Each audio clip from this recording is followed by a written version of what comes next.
राधे राधे, जय श्री कृष्णा। आप सबको प्यार भरा नमस्कार, राम राम जी।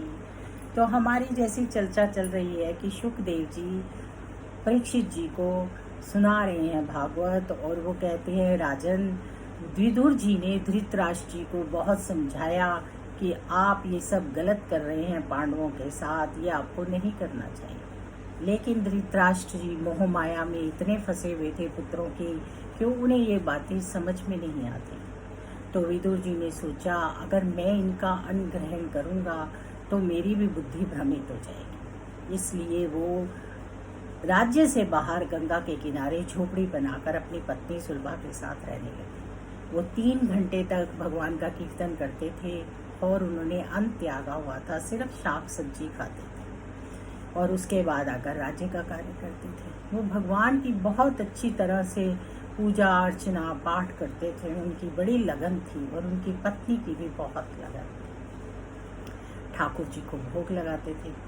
अब कहते हैं कि अगर 12 साल तक भगवान की अर्चना पूजा बड़ी श्रद्धा से की जाए तो भगवान दर्शन जरूर दे। अब समय आया जब ठाकुर जी यानी कि वासुदेव भगवान हस्तिनापुर आए संधि लेकर पांडवों की तरफ से कि संधि हो जाए, और 1 महीने से तैयारी चल रही थी। दुर्योधन ने 56 परिवार के भगवान के भोजन और आराम की व्यवस्था की। लेकिन जब भगवान आए और दुर्योधन ने उनके साथ अच्छा व्यवहार नहीं कहा और कहा कि एक सुई की नोक के बराबर भी जमीन नहीं दूंगा, तो भगवान ने वहाँ का त्याग कर दिया। सब ने बड़ी कोशिश की कि प्रभु हमारे घर में भोजन कर लें, लेकिन भगवान ने मना कर दिया और उन्होंने कहा मैं अपने भक्त विदुर के घर जाऊंगा। तो द्रोणाचार्य जी ने कहा विदुर बड़े सौभाग्यवान हैं जहाँ वासुदेव खाना खाएंगे, और वो अपने भक्त विदुर के पास चले गए जहाँ सुलभा और विदुर दोनों भगवान के कीर्तन में इतने मग्न थे और उन्हें इस बात की बड़ी इच्छा थी कि भगवान हमारे घर आए। सुलभा मनी मन इस चीज़ को कर रही थी कि प्रभु मेरे घर आकर मेरी शाक सब्जी खाएं, और वो आए तो वो कीर्तन में इतने मगन थे कि उन्हें पता ही नहीं चला कि द्वार पर वासुदेव आ चुके हैं और कीर्तन सुन रहे हैं। जब उन्होंने देखा तो वो आत्मविभोर हो गए और प्रभु के लिए उन्होंने वही शाक सब्जी जो थी वो दी जो वो खुद खाते थे, जो बनी हुई थी। और भगवान ने विदुर के घर में भोजन किया और अपने भक्त को दर्शन दिए और सुलभा को भी दर्शन दिए। तो ईश्वर जो होते हैं वो बहुत ध्यान रखते हैं अपने भक्तों का। उन्हें हमेशा शंका थी कि क्या वो हमारे घर आएंगे, क्या हमारी शाक सब्जी खाएंगे, क्या हमारे ऊपर दृष्टि रखेंगे। प्रभु हमेशा सब पर दृष्टि रखते हैं, वो सबकी तरफ ध्यान देते हैं, अपने भक्त को कभी नहीं भूलते। विदुर जी का जीवन सफल हुआ, सुलभा का जीवन सफल हुआ। कहते हैं ना, सबके खाने छोड़कर 56 भोग छोड़कर साग खाया विदुर घर। तो विदुर जी के ऊपर भगवान ने इतनी कृपा की। हमें निष्ठा और विश्वास रखना चाहिए और उस विश्वास से अपने प्रभु की भक्ति और लगन से विश्वास से कार्य करते रहने चाहिए। यहाँ पर हमें विदुर जी ने एक बहुत अच्छी शिक्षा दी जिसका हमें पालन करना चाहिए।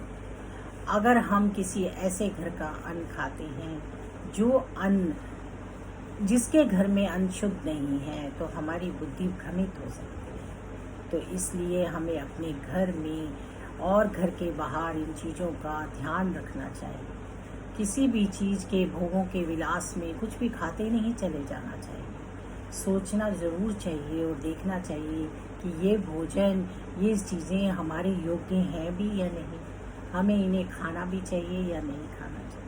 मन बड़ी जल्दी चंचल हो जाता है, उसे कंट्रोल करना आसान नहीं। ईश्वर खुद कहते हैं कि मन को स्थिर करना बहुत मुश्किल है, और जो मन स्थिर करता है उसे सब चीज़ों का ध्यान रखना पड़ता है। भगवान की भक्ति करने से हमें शक्ति मिलती है, हमारे को एक ऐसा अद्भुत अट्रैक्शन मिलता है जिससे कि हमारा जीवन बहुत सुंदर हो जाता है। विदुर जी में बहुत ज्ञान था, वो बड़े ज्ञानी थे, इसीलिए उन्होंने भगवान की भक्ति को ही प्रथम माना और धृतराष्ट्र जैसे राजा के घर का भोजन नहीं किया। हमें कभी भी ये नहीं सोचना चाहिए खाने के बाद उस चीज़ में क्या तत्व रह जाता है। क्षण भर के स्वाद के लिए अगर हम अपनी दिनचर्या को खराब करेंगे तो फिर हम कैसे अपने जीवन को आगे ले जाएंगे। हमें ध्यान रखना चाहिए। भागवत में बड़ा गहन अध्ययन है, छोटी छोटी चीज़ों के बारे में बताया गया है कि मनुष्य को कैसे जीवन जीना चाहिए। और वो परीक्षित जी को समझाते हैं, भोग जरूर करो लेकिन भोगों में भी ध्यान रखो कि वो भोग हमारे योग्य है या नहीं।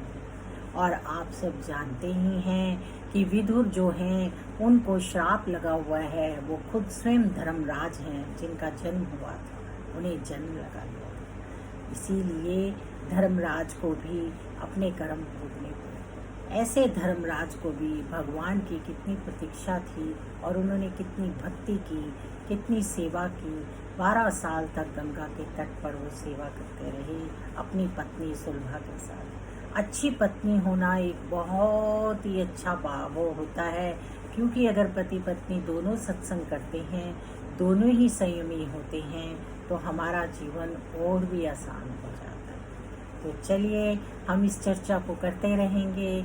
आज के लिए इतना ही। राधे राधे, जय श्री कृष्णा।